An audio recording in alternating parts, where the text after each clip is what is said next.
So hello everyone and my dear students, स्वागत है आप सबका मेरे यूट्यूब चैनल पे। तो जैसा कि मैं क्लास 7 फिज़िक्स के chapter physical quantities and measurement के ऑलरेडी 3 वीडियोस अपलोड कर चुकी हूँ और आज मैं इसके आगे कंटिन्यू करने जा रही हूँ, जहाँ पर हम लोगों ने फ़िज़िकल क्वांटिटीज़ क्या होती है, non physical quantities, non standard units, categories of physical quantity, जिसमें हमने fundamental physical quantities, derive physical quantities क्या होती हैं और derive physical quantities fundamental physical quantities से कैसे एक्चुअली डिराइव होती हैं, इस बारे में मैं पूरे लेक्चर ले चुकी थी। तो अगर आपने मेरी पिछली वीडियोज़ नहीं देखी हैं तो please check the description box, मैंने लिंक प्रोवाइड कर दिया है और उन वीडियोज़ को ज़रूर देखिएगा, वरना आपको मेरी ये वीडियो नहीं क्लियर होंगी। प्लस अगर आप मेरे चैनल पे नए हैं तो अगर आपको ये वीडियो हेल्पफुल लगती है तो प्लीज़ आप लोग इसको सब्सक्राइब करिए, साथ ही साथ बेल आइकन प्रेस कर दीजिए ताकि मेरी कोई भी नोटिफिकेशन ना मिस हो, और मेरी वीडियोस उन बच्चों से ज़रूर शेयर करिए जिनके पास कोई सोर्स अवेलेबल नहीं है। तो चलिए आज की वीडियो शुरू करते हैं। तो आज हम पढ़ेंगे एरिया के बारे में। जैसा कि अगर आपको याद है, जब मैंने डिराइव फिज़िकल क्वांटिटी करवाई थी और उसमें मैंने area, volume, speed, density, acceleration का डायरेक्टली एसआई यूनिट और सिंबल बताया था, तो मैंने कहा था कि मैं इनको डिटेलिंग में लेके चलूँगी। तो आज सबसे पहले हम एरिया कवर करेंगे, ठीक है, इसको थोड़ा डिटेल में कवर करेंगे। ओके ठीक है, तो अब हम लोग नोट्स बनाना स्टार्ट करते हैं। आप लोग भी मेरे साथ साथ नोट्स बनाना स्टार्ट कर दीजिए। सबसे पहला पॉइंट एरिया में होता क्या है सबसे पहले तो, ठीक है। तो it is the space occupied by a two-dimensional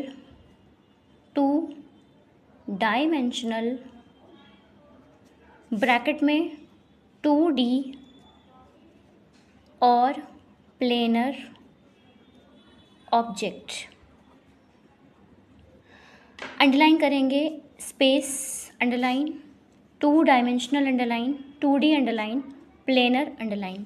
तो एरिया क्या होता है, बेसिकली वो स्पेस होता है जो कौन ऑक्यूपाई करता है, कोई भी 2 डायमेंशनल ऑब्जेक्ट या 2D ऑब्जेक्ट, या उसको हम प्लेनर ऑब्जेक्ट भी कहते हैं। तो ऐसा ऑब्जेक्ट जो 2 डायमेंशन वाला होता है, वो जो भी स्पेस ऑक्यूपाई करेगा उसको क्या कहेंगे, उसको हम लोग एरिया कहेंगे। अब इंपॉर्टेंट बात यह है कि डायमेंशन क्या होता है, 1 डायमेंशन, 2 डायमेंशन, 3 डायमेंशन, ये सारी चीज़ें मैंने वीडियो में कवर की हुई हैं ऑलरेडी और मैं उसे डिस्क्रिप्शन में प्रोवाइड कर दूँगी। तो प्लीज़ आप उस लिंक को देख लीजिएगा ताकि आप लोग को वो डायमेंशंस वाला पार्ट भी क्लियर हो जाए, ठीक है। नेक्स्ट पॉइंट बात करते हैं एसआई यूनिट के बारे में। तो एसआई यूनिट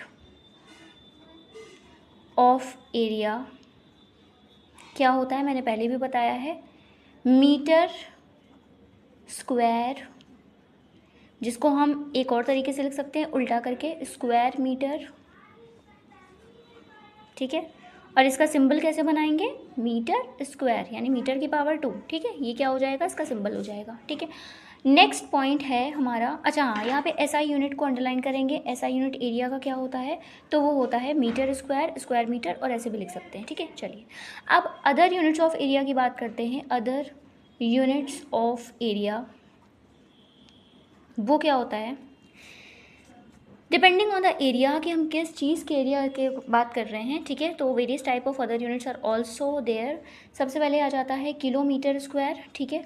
उसके बाद हेक्टोमीटर स्क्वायर आ जाएगा, मीटर स्क्वायर आ जाएगा, centimetre square, then millimetre square, ठीक है। अच्छा, अब सबसे बड़ी बात ये होती है कि ये जो सीरीज़ है पूरी की पूरी, मतलब ये जो पूरा का पूरा आपका अदर यूनिट्स का मैंने लिखवाया है, ये आपका डिसेंडिंग ऑर्डर में है।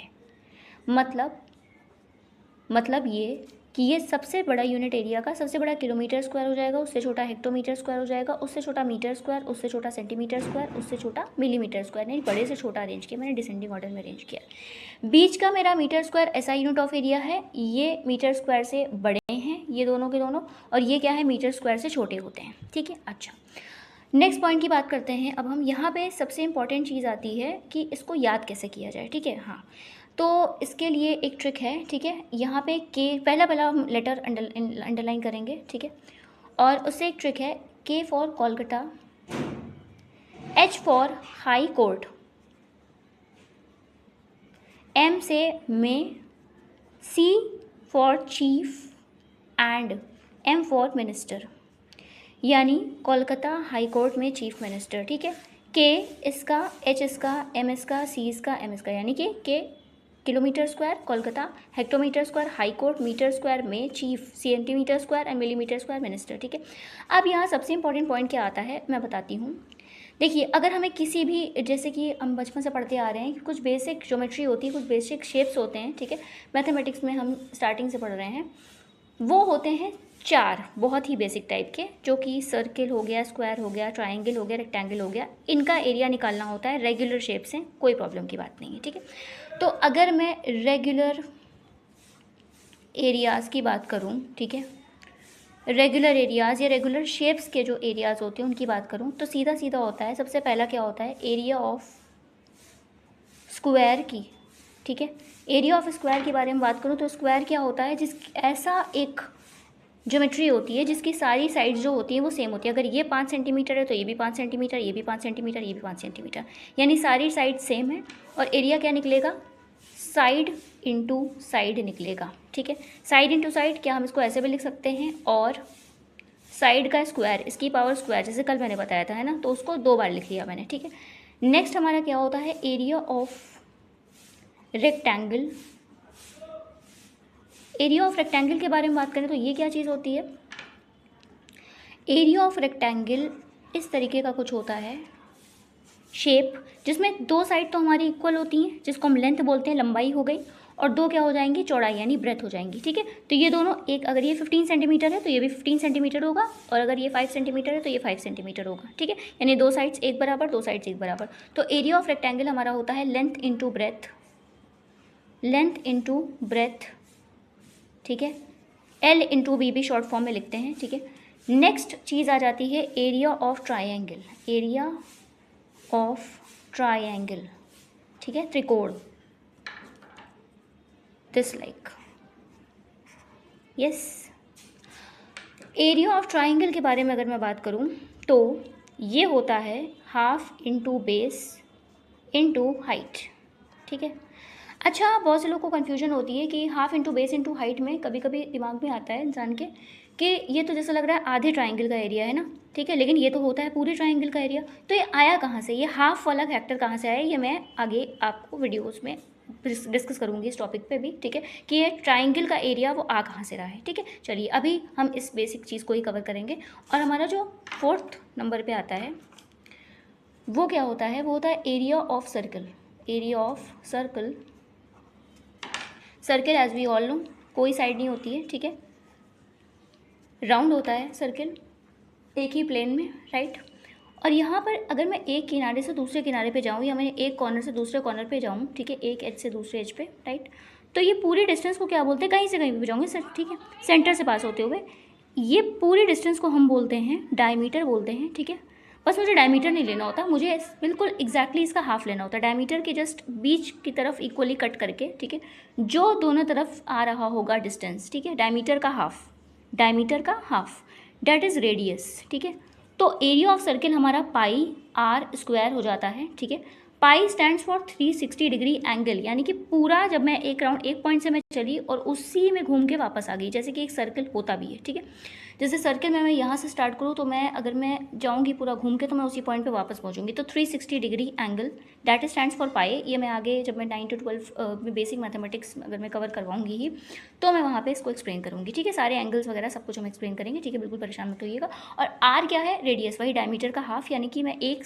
एज से दूसरे एज तक गई सर्कल में। ठीक है, और वो क्या हो गई, डायमीटर हो गई, उसका हाफ कर दिया रेडियस, तो मैं पाई आर स्क्वायर हो जाता है। ठीक है, अब मैंने ये क्यों डिस्कस किया, रेगुलर एरियाज़ को डिस्कस किया, कि ये तो बहुत सिंपल है ना, इसको डिस्कस करने की क्या ज़रूरत है। ठीक है, न्यूमेरिकल्स में बहुत इंपॉर्टेंट होता है। दूसरी बात, अब रेगुलर एरियाज़ तो कैलकुलेट करना फिर भी आसान होता है क्योंकि फॉर्मूला बेस्ड होता है। अगर मेरे पास इर्रेगुलर एरियाज़ कैलकुलेट करने को आ जाता है, इर्रेगुलर जो एरिया होता है, ठीक है, कोई ऐसा ऑब्जेक्ट जिसका एरिया रेगुलर ही नहीं है, जिस पे फॉर्मूला वैलिड ही नहीं है, जैसे हमारे पास कोई ये ऑब्जेक्ट आ गया, कोई पत्थर दे दिया हमें, या हमें कोई पत्ती दे दी, लीव दे दी, ठीक है, किसी भी, अब ये देखिए ना, क्या ये ट्राइंगल है, नहीं, क्या ये रेक्टेंगल है, नहीं, है ना, क्या ये सर्किल है, बिल्कुल नहीं, ये सर्किल कहाँ है ना ये ट्राइंगल है। ठीक है, तो अब हमारे पास वो लेंथ इंटू ब्रेथ का या साइड इंटू साइड का ये सारे फॉर्मूला वैलिड तो नहीं होंगे ना, तो ऐसे एरियाज़ को कैसे कैलकुलेट करते हैं। ठीक है, तो इसमें सबसे पहला पॉइंट हम लिखेंगे यहाँ पे, irregular areas are measured by calculating the number of, number short form है ना, number of squares on a graph paper, ठीक है। इरेगुलर एरियाज को अंडरलाइन, मेजर्ड को अंडरलाइन, कैलकुलेटिंग को underline, number of squares underline, graph paper underline. मतलब अगर इस तरीके का इरेगुलर एरियाज आता है जिसपे रेगुलर एरियाज वाले फॉर्मूले जो होते हैं वो अप्लाई नहीं होते हैं, ठीक है, तो हम लोग जो ग्राफ पेपर होता है हमारा, है ना, वही वाला ग्राफ पेपर जो हम लोग मैथ्स में यूज़ करते हैं, उसमें जो नंबर ऑफ स्क्वायर्स होते हैं उनको कैलकुलेट करते हैं, तो जा करके हमें इरेगुलर एरिया मिलता है। अब ये तो उसको कैसे कैलकुलेट करते हैं, क्या हम सारे स्क्वायर्स को लेते हैं या हम कुछ स्क्वायर्स को लेते हैं, और कैसे कैलकुलेट करते हैं ऐसे रेगुलर एरियाज़ को, इस बारे में हम डिटेल में डिस्कस करेंगे, ठीक है। तो आज के लिए मैंने कुछ टॉपिक जो एरिया, ठीक है, ये मैंने कवर करवा दिया है। एरिया क्या होता है, यूनिट्स क्या होते हैं, एसआई यूनिट क्या होता है, रेगुलर एरियाज़, इरेगुलर एरियाज़, ठीक है, वो सारी चीज़ें आप इसको कॉपी कर सकते हैं, ठीक है। आप इसका स्क्रीनशॉट ले सकते हैं बल्कि, ठीक है, इसका स्क्रीनशॉट ले लीजिए, देखिए यहाँ पे भी लिखा हुआ है, ठीक है। तो आप इसका स्क्रीनशॉट ले सकते हैं और आगे आने वाले वीडियोस में हम इस जो चैप्टर है हमारा उसके बाकी बचे हुए टॉपिक्स को डिस्कस करेंगे, डिटेल में ही डिस्कस करेंगे, ठीक है। और उसके अलावा अगर कोई भी क्वेरी है तो drop in the comment section and let me know, ठीक है। कोई भी डाउट है और अगर ये टॉपिक में से भी अगर आप लोग को कोई भी चीज़ क्लियर नहीं है तो आप लोग पूछ सकते हैं, ठीक है। और तब तक के लिए keep learning, keep growing, take care, goodbye, bye bye.